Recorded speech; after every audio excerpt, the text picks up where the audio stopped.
the perception of AI. So there's almost like two framings, and I know this is overly simplistic, but on one side there's like human versus AI, or like human versus machine. This is like an age-old trope. And then there's another which is like human plus AI, right? Which is more optimistic. It's like, whoa, like what can we do with this partnership?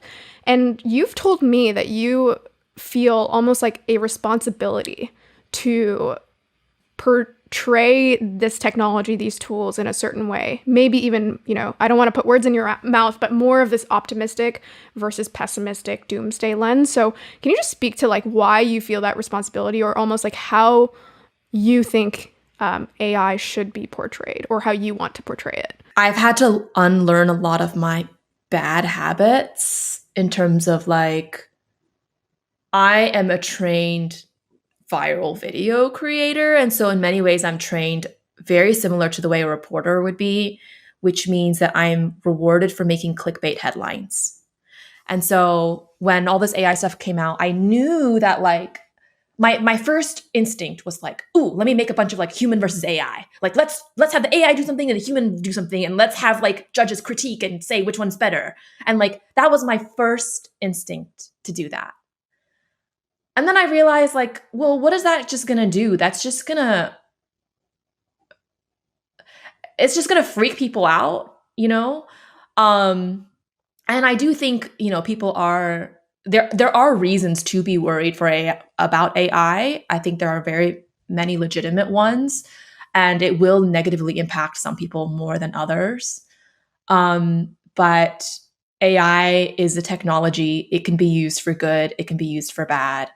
And I think it clicked that like there's going to be every gravitational force for the media is going to push towards the bad, because that is what's going to get more clicks and engagements and views. And what's not the natural gravitational force is to actually think of ways to use AI for good. And so I was also sort of in this turning point in my career where I just spent like 2 years optimizing for growing followers, and I finally just sort of let go of that. And I was like, what would it look like if I stopped trying to grow my followers? What would it look like if I actively stopped trying and just made like what I wanted to make? And I was like, well, since I no longer care about growing my followers, which was very freeing for me, it's like, well, I actually don't have to do this clickbait thing. I actually don't have to try to get the most views by doing this controversial AI stuff. I actually can just make like wholesome, positive, find creative uses of it. Because if it is a technology that can be used for good or for bad, like, why not? It's more rewarding for me to make it for good, even if it's less viral.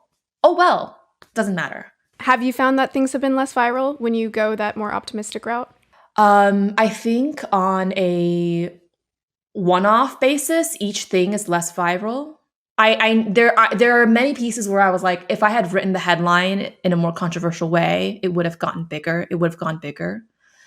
But I definitely think long term, it's a better strategy for me to consistently put out positive stuff so people associate that, with the content I'm putting out.